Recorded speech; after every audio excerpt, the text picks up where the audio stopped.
다 함께 자리에서 일어나셔서 열왕기상 12장 6절에서 5절까지의 말씀을 저와 여러분이 한 절씩 교독합니다. 르호보암 왕이 그의 아버지 솔로몬의 생전에 그 앞에 모셨던 노인들과 의논하여 이르되 너희는 어떻게 충고하여 이 백성에게 대답하게 하겠느냐? 대답하여 이르되 왕이 만일 오늘 이 백성을 섬기는 자가 되어 그들을 섬기고 좋은 말로 대답하여 이르시면 그들이 영원히 왕의 종이 되리이다 하나 왕이 노인들의 자문하는 것을 버리고 자기 앞에 모셔 있는 자기와 함께 자라난 어린 사람들과 의논하여 이르되 너희는 어떻게 자문하여 이 백성에게 대답하겠느냐 하겠느냐. 백성이 내게 말하기를 왕의 아버지가 우리에게 메운 멍에를 가볍게 하라 하였느니라. 함께 자라난 소년들이 왕께 아뢰어 이르되 이 백성들이 왕께 아뢰기를 왕의 부친이 우리의 멍에를 무겁게 하였으나 왕은 우리를 위하여 가볍게 하라 하였은즉 왕은 대답하기를 내 새끼손가락이 내 아버지의 허리보다 굵으니 내 아버지께서 너희에게 무거운 멍에를 매게 하였으나 이제 나는 너희의 멍에를 더욱 무겁게 할지니라. 내 아버지는 채찍으로 너희를 징계하였으나 나는 전갈 채찍으로 너희를 징계하리라 하소서. 3일 만에 여로보암과 모든 백성이 르호보암에게 나아왔으니 이는 왕이 명령하여 이르기를 3일 만에 내게로 다시 오라 하였습니다. 왕이 포악한 말로 백성에게 대답할세 노인의 자문을 버리고 어린 사람들의 자문을 따라 그들에게 말하여 이르되 내 아버지는 너희의 멍에를 무겁게 하였으나 나는 너희의 멍에를 더욱 무겁게 할지라. 내 아버지는 채찍으로 너희를 징계하였으나 나는 전갈 채찍으로 너희를 징치하리라 하니라. 왕이 이같이 백성의 말을 듣지 아니하였으니 이 일은 여호와께로 말미암아 난 것이라. 여호와께서 전에 실로 사람 아히야로 느밧의 아들 여로보암에게 하신 말씀을 이루게 하심이더라. 아멘. 하나님의 말씀입니다. 하나님께 감사드립니다.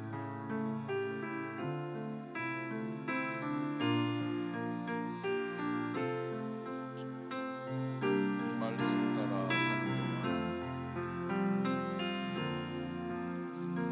이 말씀 따라 사는 동안 지치지 않게 하시고 이 말씀 따라 사는 동안 주님 나라 이루소서.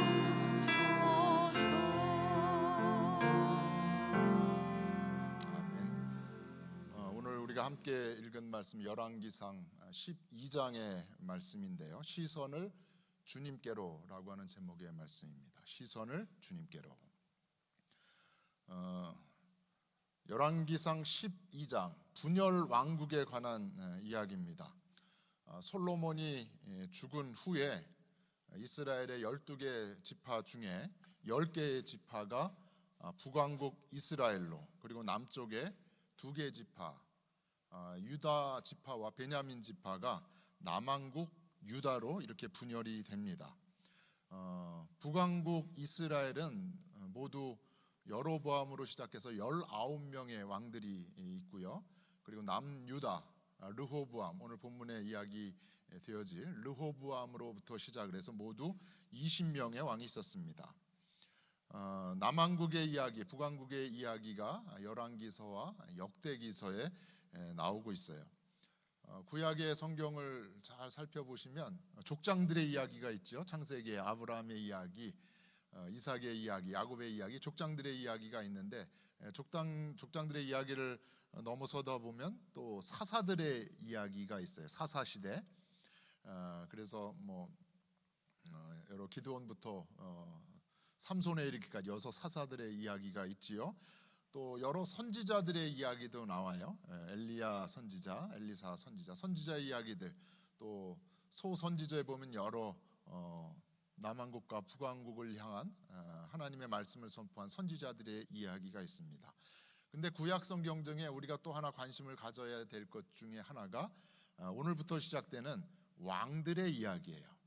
북왕국의 왕들의 이야기, 또 남왕국의 왕들의 이야기. 앞서 말씀드린 대로 많은 왕들이 있는데 저희가 2월에 사순절 시작하기 전까지 5주에 걸쳐서 몇몇의 왕들에 관한 이야기를 함께 나누면서 은혜를 받고자 합니다. 오늘 본문의 열왕기상 11장 본문 앞에 나오는 말씀을 보면 본문의 이야기는 열왕기상 11장에 예언되어진 말씀되어진 그 이야기가 이루어지는 내용입니다. 열왕기상 11장 9절 이하의 말씀을 보면 하나님께서 솔로몬을 향하여서 진노하며 경고하시는 말씀이 나와요. 진노하며 경고하시기 전에 먼저 하나님께서는 솔로몬에게 내가 너를 특별히 생각하지 않았느냐, 너 그거 알지? 라고 하면서 솔로몬에게 말씀을 하셨습니다. 그러면서 열왕기상 11장 9절에 이러한 말씀이 있어요. 내가 일찍이 너에게 2번이나 나타나지 않았느냐라고 하면서 솔로몬을 특별히 생각하신 그 하나님의 마음을 표현을 하십니다. 첫 번째는 열왕기상 3장에 나오는 이야기예요. 일천번제를 정성으로 드리는 기브온 산당에서 하나님을 향한 제사 드리는 솔로몬에게 내가 무엇을 구하느냐, 원하는 것이 무엇이냐 하니까 지혜를 달라고 한 그 이야기가 열왕기상 3장의 이야기죠. 기브온 산당에서 일천번제를 드리는 중에 하나님께서 솔로몬에게 나타나셨습니다. 또 한 번, 두 번째는 열왕기상 9장의 내용인데 성전과 왕궁 건축을 마친 다음에 하나님이 두 번째로 솔로몬에게 나타나셨어요. 성전 건축을 마무리하였으니 하나님께서 이렇게 말씀을 하세요. 내가 이 성전을 거룩하게 구별하여서 내 이름을 영원히 그곳에 두겠다. 성전에 하나님의 이름을 두겠다라고 하시면서 이러한 말씀을 하세요. 9장 3절입니다. 함께 읽겠습니다. 내 눈길과 내 마음이 항상, 하나님의 눈길과 하나님의 마음 어디에 두시겠다는 거예요? 성전에, 다 지어진 예루살렘 성전에. 유형의 성전이지만 사실 하나님이 함께 하시는 그 임재의 자리에 하나님의 눈길과 하나님의 마음이 함께 하시겠다고 하는 약속의 말씀이에요.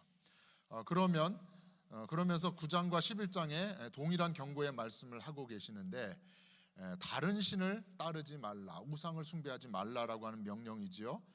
하나님의 엄중한 경고에도 불구하고 솔로몬은 하나님과의 언약과 명령과 법도를 지키지 않았어요.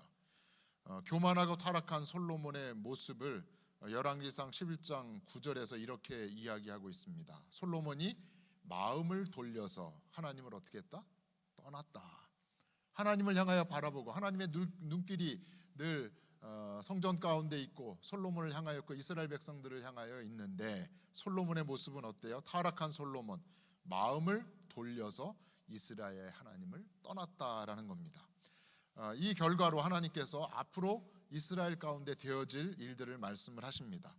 열왕기상 11장 11절에 있는 말씀이에요. 내가 반드시 이 나라를 내게서 뺏어사 누구에게 주리라? 내 신하에게 주리라. 이게 무슨 얘기일까요? 나라가 나뉘어지게 될 것이다. 여로보암에게 떼어서, 족속을 떼어서 주게 될 것이다. 이 말씀대로 통일 이스라엘이 남과 북으로 분열이 되게 된 것입니다. 오늘 본문은 분열 왕국의 남쪽 나라 유다의 첫 번째 왕인 르호보암에 관한 이야기예요. 오늘 열왕기상 12장에 이 르호보암에 관한 이야기를 통해서 분열 왕국이 어떻게 시작되었는가를 함께 살펴보면서 하나님을 섬기는 자라고 하면 특별히 그리스도인으로서 이 시대에 살아가고 있는 저와 여러분, 그 중에 지도자로서 섬겨야 될 위치에 있는 분들은 어떻게 이 세상 가운데 우리가 살아가야 하는가, 오늘 본문의 말씀을 통해서 함께 생각해 보고자 합니다. 솔로몬은 통일 이스라엘의 세 번째 왕이죠. 첫 번째 사울 왕, 두 번째 다윗 왕, 그리고 세 번째 솔로몬 왕이 세워졌습니다. 40년간 이스라엘을 통치하고 죽게 됩니다. 솔로몬의 뒤를 이어서 그의 아들 르호보암이 41살에 솔로몬의 뒤를 이어서 왕이 됩니다. 12장 1절을 보면 르호보암이 세겜이라고 하는 곳으로 가서 이스라엘의 지도자들을 만납니다. 세겜이라고 하는 곳, 예루살렘은 이 아래쪽에 있지요. 세겜은 이 위쪽에 있는데 이 세겜이라고 하는 지역은 북쪽 지역의 10지파들의 중심이었습니다. 12개 지파 중에 남쪽에 2개 지파가 있고 북쪽에 10개 지파가 있는데 그 10개 지파의 중심지가 세겜이었다라는 겁니다. 남쪽의 2지파 외에 10지파 사람들이 솔로몬이 죽었다, 이제 그의 아들 르호보암이 왕이 될 터인데 르호보암을 왕으로 세우기 위해서 우리 함께 모이자 했는데 모인 장소가 어디예요? 세겜이라고 하는 것입니다. 자기들이 흩어져 살고 있는 그 중심에 해당되는 세겜에 모인 것이죠. 그러다 보니 르호보암, 왕이 될 르호보암도 그 세겜이라는 곳으로 가게 되었지요. 또 이어지는 말씀을 보면 르호보암이 아닌 또 한 사람 여로보암에 관한 이야기가 나옵니다. 느밧의 아들 여로보암이 솔로몬을 피하여 애굽에 도망갔다가 솔로몬이 죽게 되자 다시 이스라엘로 돌아왔다라고 하는 이야기가 오늘 본문의 앞에 나오는 말씀이에요. 솔로몬이 여로보암을 건축하는 사람들 중에 요셉 지파의 사람들이 건축을 하는데 여로보암이 뛰어나니까 솔로몬 왕이 건축 당시에 여로보암을 일을 감독하는 관리자로 세운 것입니다. 그런데 이 여로보암이 너무 건축이 고된 거예요. 자기 지파 사람들, 이스라엘 백성들이 너무너무 고된 노동을 하고 있으니까 손을 들어 솔로몬을 대적하여 반란을 일으켰다라고 하는 말씀이 나와요. 그런데 여로보암의 반란이 실패했습니다. 그러자 솔로몬이 이 여로보암이라고 하는 사람을 죽이려고 한 것이죠. 자기가 세운 관리자였는데 여로보암을 죽이려고 했고 여로보암은 솔로몬을 피하여서 애굽으로 도망을 가게 된 것입니다. 그런데 솔로몬이 죽자 이 10지파의 사람들, 세겜을 중심으로 해서 북쪽의 10지파 사람들이 누구를 불러요? 애굽으로 피신해 갔던, 자기들을 대변해주고 자기들의 어떤 지도자 역할을 했던 여로보암을 다시 세겜으로 오라고 한 것입니다. 그리고 세겜에서 이 여로보암과 이스라엘의 10지파의 사람들, 솔로몬에 이어서 왕이 될 르호보암을 만나서 한 가지 간청을 하는 겁니다. 4절에 있는 말씀, 왕의 아버지 솔로몬이 우리에게 너무나 고된 노역을 시켰다. 건축 때문에 세금도 많이 거두어들였다. 이렇게 아버지 솔로몬이 무게를 우리의 어깨를 무겁게 했으니, 멍에를 무겁게 하였으니 이제 르호보암은 새 왕이 되는데 무거운 멍에를 어떻게 해달라? 가볍게 해달라라고 부탁을 합니다. 당연한 부탁이지요. 솔로몬이 20년 동안 성전도 짓고 또 왕궁도 지었습니다. 건축을 위한 엄청난 노동이 필요했고 또 돈이 필요했잖아요. 그래서 세금을 엄청나게 거두어 들인 것이에요. 이것이 백성들에게는 큰 부담이었습니다. 무거운 멍에가 되었던 것입니다. 그래서 백성들의 불만은 극에 달했고 마침내 북쪽의 10지파 사람들이 여로보암을 앞세워서 르호보암에게 부탁을 한 것입니다.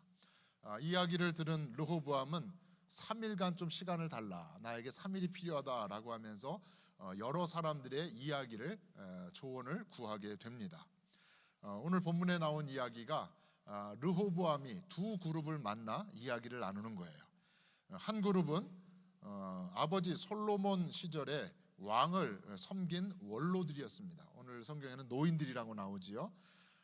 다른 한 그룹은 이 르호보암과 어려서부터 함께 자란 젊은 참모들이었습니다. 어리다고 하는 표현이 오늘 성경에 나와요. 이 원로들의 자문과 젊은 사람들의 자문을 두 가지를 받게 되는 것입니다. 원로들은 어떻게 이야기를 해요? 르호보암에게 잘 백성들을 섬겨야 됩니다.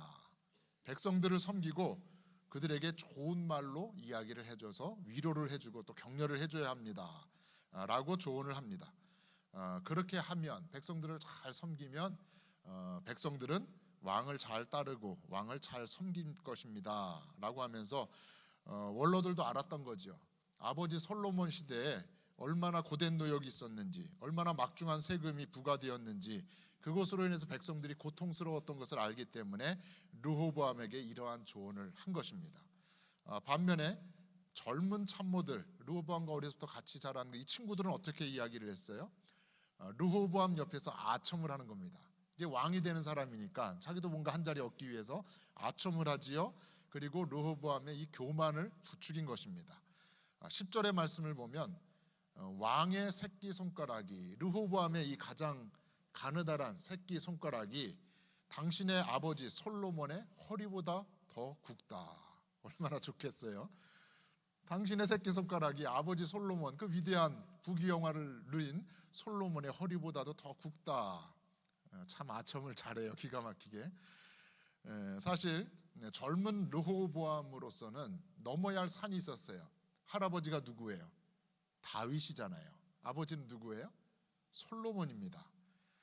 비교하면 열등감에 빠질 수밖에 없는 게 41살의 르호보암이었습니다. 넘어야 될 산이 너무 크지요. 그런데 젊은 참모, 자기의 친구들이 아첨을 하면서 부추기는 겁니다. 아버지보다도, 그리고 할아버지보다도 르호보암 네가 더 크고 낫다. 교만을 부추긴 거예요. 여러분이 이런 이야기를 들으면 우리 주변에도 귀가 얇은 분들 있죠. 너무너무 멋있습니다, 좋습니다, 막 우쭐다네. 그러한 모습들이 우리 가운데 있지 않습니까? 이것을 이 젊은 참모들이 안 것입니다. 그리고 젊은 참모들이 이어서 말을 합니다. 11절에 있는 말씀이에요. 내 아버지께서 너희에게 무거운 멍에를 매게 하였으니, 르호보암에게 이렇게 백성들에게 말하라는 겁니다. 이제 나는 너희의 멍에를 더욱 무겁게 할 것이다. 내 아버지는 채찍으로 너희를 징계하였으나 나는 무엇으로? 전갈 채찍으로 너희를 징계할 것이다 라고 하면서 백성들에게 이렇게 말하라고 젊은 사람들이 조언을 한 것입니다. 3일 동안 여러 조언을 들은 르호보암, 원로들의 자문을 버리고 어린 사람들, 자기와 가까이 자라온 그 젊은 참모들의 조언을 따라서 여로보암과 열 지파 백성들에게 세겜에서 이야기를 하는 것입니다. 열왕기상 12장의 내용이 바로 이 내용이에요. 어리석은 르호보암의 모습을 볼 수 있지요. 분별력을 잃은 르호보암의 모습을 볼 수 있습니다. 그 결과 이스라엘이 어떻게 됐어요? 통일왕국 이스라엘이 북왕국과 남왕국으로 나뉘어지게 되었다라는 겁니다. 르호보암의 이야기를 들은 북쪽의 열 지파 사람들이 여로보암을, 애굽에서 데려온 그 여로보암을 북쪽 지역의 왕으로 세워서 에브라임 산지의 북이스라엘을 건국하게 된 것입니다. 남쪽 유다는 이 르호보암을 중심으로 해서 유다와 베냐민 지파가 예루살렘을 중심으로 남유다를 세우게 된 것입니다. 이것이 분열 왕국의 시작입니다. 오늘 열왕기상 12장에 있는 이 말씀을 통해서 우리가 생각해 보고자 하는 것은 바로 지도자의 분별력에 관한 것입니다. 르호보암이 3일 동안 여러 사람들을 만나 조언을 들었고 또 많은 정보와 지식을 얻게 되었습니다. 그런데 르호보암은 무엇이 옳고 선한 일인가? 더 중요한 것은 무엇이에요?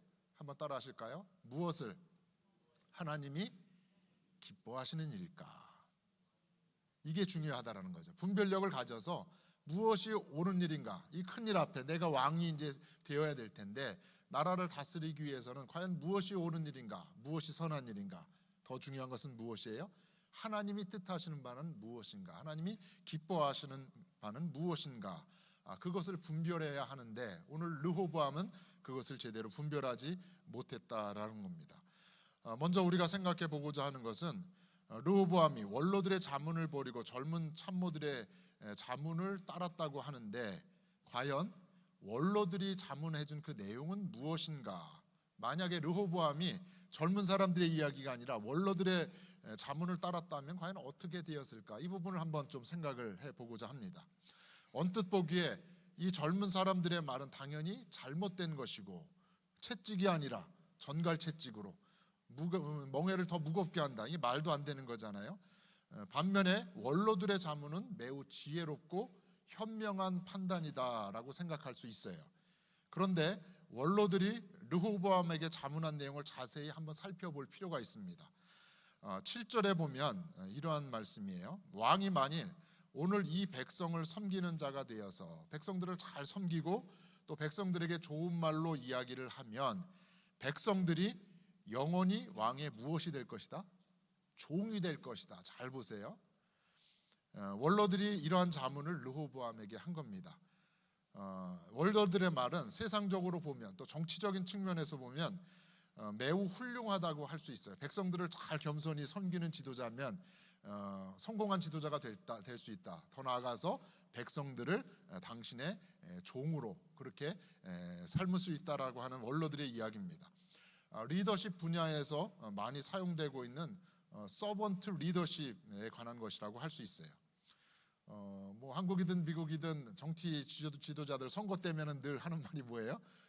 국민을 잘 섬기겠습니다. 이 얘기잖아요. 말만 그렇게 하지 그 위에 군림하는 이 많은 지도자들을 볼 수 있잖아요. 솔로몬과 함께 통일 이스라엘을 다스렸던 원로들 나름대로 고민을 많이 한 겁니다. 최선을 다해서 이 르호보암에게 위기의 상황을 어떻게 극복할 수 있는가라고 하면서 해법을 찾아서 자문을 해준 거예요. 원로들은 고심 끝에 왕으로서 백성들을 잘 섬기고 좋은 말로 백성들을 위로하고 그들에게 희망을 불어 넣어 주면 백성들이 왕의 종이 되어서 왕을 잘 섬길 거다라고 조언을 해 준 것입니다. 근데 원로들의 이 자문, 이 말은 전혀 새로운 것이 아니었어요. 원로들의 자문의 내용은 이미 성경을 보면 사무엘상 8장에 나오는 이야기입니다. 사무엘상 8장을 보면 나이가 든 사무엘 선지자와 이스라엘 백성들이 하는 이야기가 있어요. 나이든 마지막 사사 사무엘에게 이스라엘의 장로들이 한 가지 부탁을 합니다. 사무엘상 8장 5절에 있는 말씀이에요. 가나안 땅에 우리가 살다 보니까 주변 나라들을 살펴보니 블레셋이든 암몬이든 모압이든 그 나라에는 이미 왕이 세워져 있어요. 그러니까 이스라엘 백성들이 사무엘에게 요구한 것이 8장 5절입니다. 함께 읽겠습니다. 모든 나라와 같이 우리에게 왕을 세워 우리를 다스리게 해달라. 이스라엘 지도자들이 사무엘에게 요청한 것이 뭐예요? 우리에게도 무엇을 세워달라? 왕을 세워달라라고 그렇게 한 겁니다. 왕을 세워달라고 하는 이스라엘 백성들의 부탁에 대해서 하나님이 사무엘에게 이렇게 답변을 해주세요. 그것이 7절입니다. 백성이 내게 한 말을 다 들어주래요. 왕을 세워달라? 그럼 내가 허락을 해주겠다. 가슴 아파하지 말아라. 다 들어주어라. 그런데 이는 그들이 너를 버린 것이 아니다. 누구를 버렸다는 거예요? 하나님 나 자신을 버렸다는 거예요. 이스라엘 백성이 왕으로 섬겨야 될 하나님이 있음에도 불구하고 왕이신 하나님을 버리고 자기들의 왕이 되지 못하게 하려는 것이다. 하나님은 다 알고 계셨다라는 겁니다. 하나님께서 사무엘을 통하여서 이스라엘 백성들에게 이어서 왕의 제도에 대해서 가르치게 하셨습니다. 왕을 세워달라고 하니 왕을 세워주는 일을 허락을 하고 그리고 왕정 체제에 대해서 설명을 해주어라. 그것이 사무엘상 8장 10절 이하의 말씀입니다. 앞으로 세워질 왕의 권한은 왕이 세워지면 이제 정비를 해야 될 거 아니에요. 아들들을 데려다가 군대를 편성할 것이고 군대를 운영하려면 뭐가 필요해요? 무기가 필요하잖아요. 탱크도 만들어야 되고 창도 만들어야 되고 대포도 만들어야 되잖아요. 그리고 왕의 밭에 땅에 농사를 짓게 하고 왕의 밭에서 농사 지은 것을 가지고 여자들은 음식을 만들어서 보급을 또 해줘야 될 거 아니에요. 소산의 11조를 바치게 될 것이다 라고 하면서 마지막으로 왕의 제도에 대해서 이렇게 이야기를 합니다. 결국은 너희가 왕의 무엇이 될 것이다? 종이 될 것이다.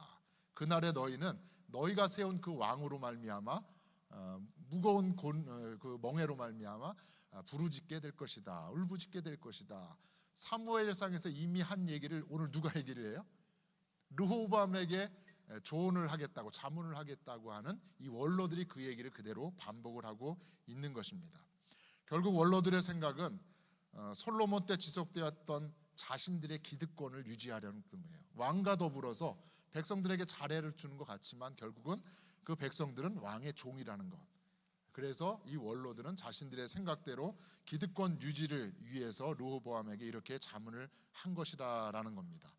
자기의 욕심과 야망을 채우기 위한 것이었지 전혀 하나님의 뜻과는 무관한 것이 원로들의 자문이었다라는 겁니다. 그러면 본문에서는 이 르호보암의 어리석은 모습, 분별력 없는 모습을 통해서 우리에게 들려주고자 하시는 메시지는 무엇인가라는 겁니다. 본문에서 몇 가지를 생각해 보면 좋겠는데요. 첫 번째는 르호보암이 북쪽의 10지파 사람들을 만나기 위해서 어디로 갔다 그랬어요? 세겜으로 갔다고 했습니다.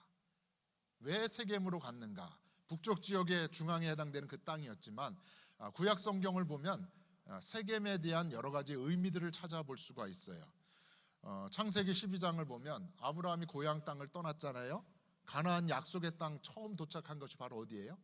세겜이었습니다. 세겜에 도착해서 제단을 쌓아 하나님께 제사를 드렸습니다. 그것이 창세기 12장의 말씀이에요. 창세기 33장을 보면 야곱이 외삼촌 라반의 집을 떠나서 고향으로 돌아와서 장막을 치고 제단을 쌓고 거주한 것이 어디였을까요? 세겜이라고 하는 곳이었습니다.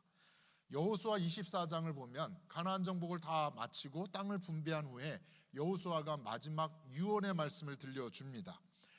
유명한 말씀이지요. 너희가 섬길 자를 택하라. 오직 나와 내 집은 누구만 섬기겠다? 여호와 하나님만을 섬기겠다. 어디에서 이 선포를 했어요?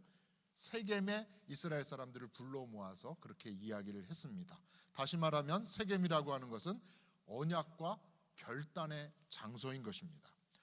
솔로몬이 죽은 후에 이스라엘의 새 왕을 세우는 과정 중에 북쪽의 10지파 사람들이 르호보암과 함께 어디에 모였다? 세겜에 모였다. 그런데 세겜에서 이 북쪽의 사람들과 르호보암이 나눈 이 대화의 이야기를 보면 전혀 하나님은 없었습니다. 하나님의 뜻을 구하지도 않았어요. 언약을 새롭게 함으로 나라를 든든히 세워가야 하는데 과연 하나님이 원하시는 것은 무엇일까? 하나님이 기대하시는 바는 무엇일까? 하나님이 기뻐하시는 그 뜻은 무엇인지 르호보암과 이스라엘의 10지파 지도자들은 전혀 관심을 갖지 않았다라는 겁니다. 오로지 자신들의 요구 조건과 희망 사항만을 생각을 했던 거예요. 10지파 사람들은 무엇을 요구했어요? 멍에를 좀 가볍게 해달라. 자기들의 복리를 위한 것이지요. 르호보암은 뭘 했어요? 유다와 베냐민 지파만으로는 안 되거든요. 10지파의 인정을 받아야 했습니다. 모두가 다 자기의 생각과 자기의 욕심만 가득한 모습이 오늘 열왕기상 12장에 나오는 세겜에 있는 사람들의 모습입니다. 또 한 가지 생각해 볼 것은 성경에 나오는 다윗이 기름 부음을 받으면서 온 이스라엘의 왕이 되는 상황하고 오늘 르호보암이 세겜에서 10지파 사람들을 만나는 상황이 거의 비슷한 내용이라는 겁니다. 그런데 아주 중요한 차이점이 있어요. 다윗의 경우 헤브론에서 남쪽에서 7년 동안 남쪽 지역을 다스리다가 예루살렘으로 올라와서 33년간 예루살렘을 통치하면서 이스라엘을 통치합니다. 그런데 헤브론에서 예루살렘으로 올라가기 전에 북쪽의 10지파 사람들이 헤브론에 있는 다윗에게로 내려옵니다. 그러면서 다윗에게 기름을 부어서 이스라엘의 왕으로 삼는 이야기가 사무엘하 5장에 나와요. 본문의 르호보암이 세겜에 가가지고 10지파 사람들을 만나는 것과 매우 비슷하지요. 그런데 다윗이 헤브론에서 기름 부음을 받을 때 북쪽 지파의 10지파 사람들과 다윗의 대화의 중심은 하나님이었어요. 사무엘하 5장 2절을 보면 여호와께서 왕에게 말씀하시기를 내가 다윗이 이 백성의 목자가 되고 이스라엘의 주권자가 되리라. 누가 말씀하셨다는 거예요? 하나님이 그렇게 말씀을 하셨기 때문에 우리가 여러 다윗에게 와서 기름을 부으려고 합니다. 하나님이 내용의 중심이었다라는 겁니다. 3절에는 다윗이 여호와 앞에서 그들과 무엇을 맺었다? 언약을 맺었다. 다윗에게 이 10명의 지파 사람들이 와가지고 기름을 붓는 상황에서는 하나님이 모든 것의 중심이 되었어요. 사건의 중심에 하나님이 계셨고 하나님의 뜻을 따라 모든 일이 이루어졌어요. 그런데 오늘 본문에 나오는 세겜에 모인 르호보암과 10지파 사람들은 하나님 없이 자신들의 계획과 생각만으로 가득 찼다라는 것입니다. 전혀 하나님의 뜻을 구하지 않고 자신들의 욕심만을 채우려다 보니 마침내 분별력을 잃게 된 것입니다.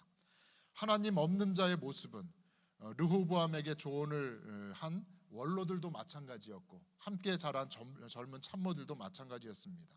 하나님 없이 자신들의 욕심을 채우기 위해 세상적인 기준을 가지고 판단을 하고 조언을 한 것입니다.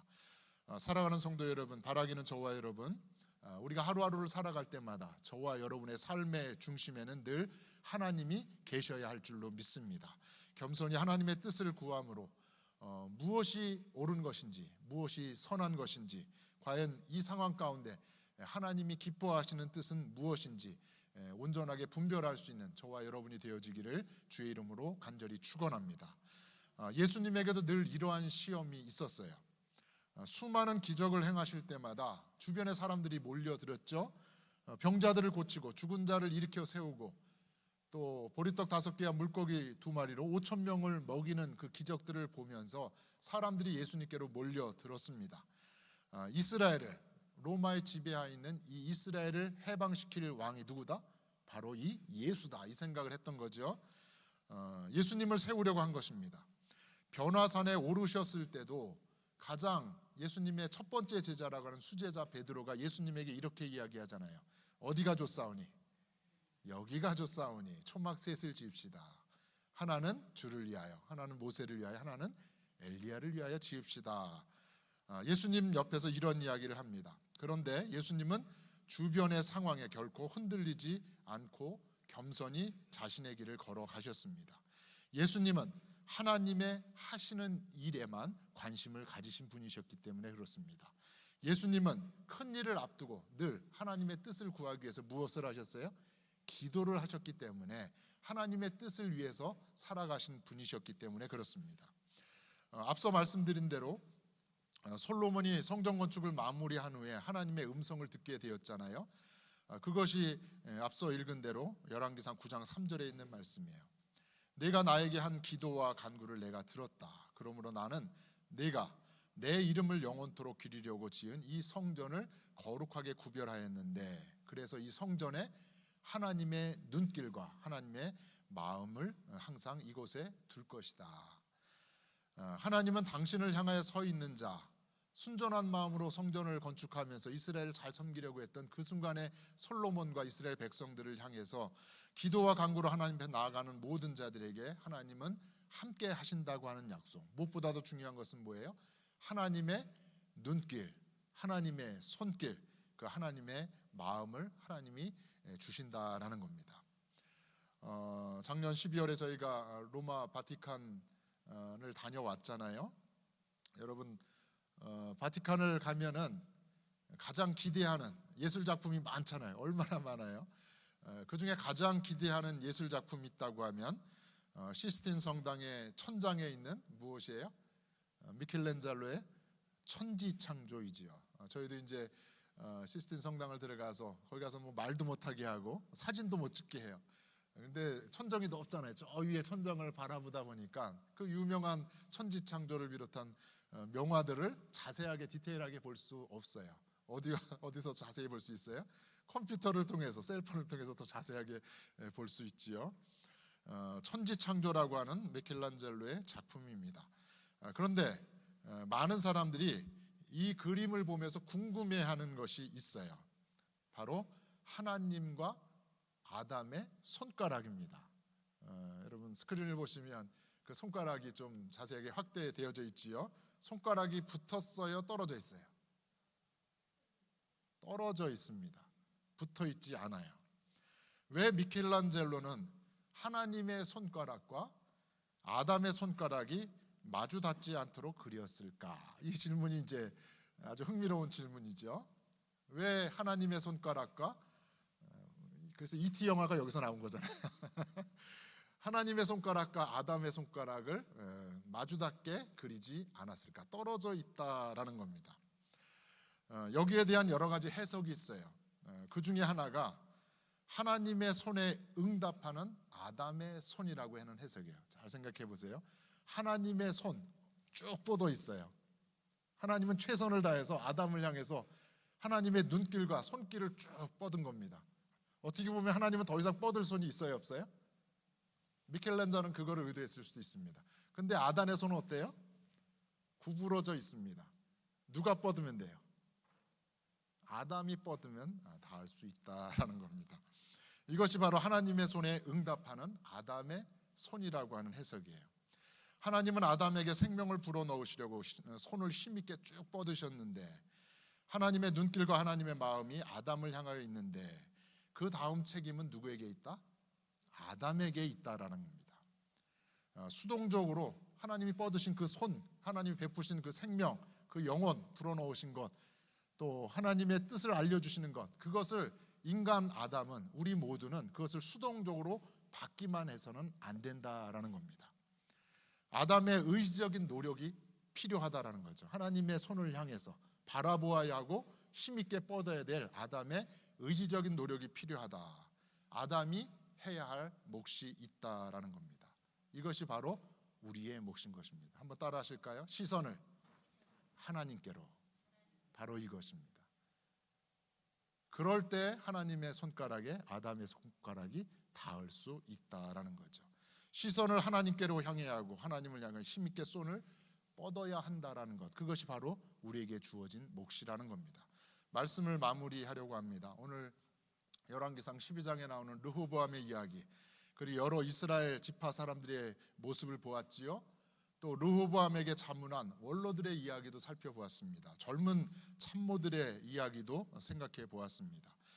모두는 왕을 세우는 일 앞에 하나님을 그 중심에 모시지 않았습니다. 하나님 없이 자기들의 생각과 자기들의 욕심을 채우려고 할 때 마침내 분별력을 잃은 그 모습을 보게 되었고, 그 결과 통일왕국 이스라엘이 남과 북으로 분열이 되게 된 것입니다.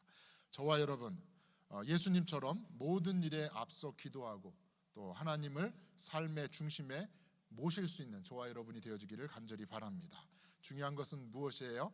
하나님의 눈길과 하나님의 그 마음은 누구를 향해 있어요? 우리를 향해 있습니다. 바로 저와 여러분을 향해 있습니다. 저와 여러분도 이러한 하나님의 함께 하시는 은혜를 통하여서 시선을 주님께로 향하여서 이 땅의 삶, 분별력이 있는 삶, 또 하나님을 기쁘시게 할 수 있는 우리 모두가 되어지기를 주의 이름으로 간절히 축원합니다.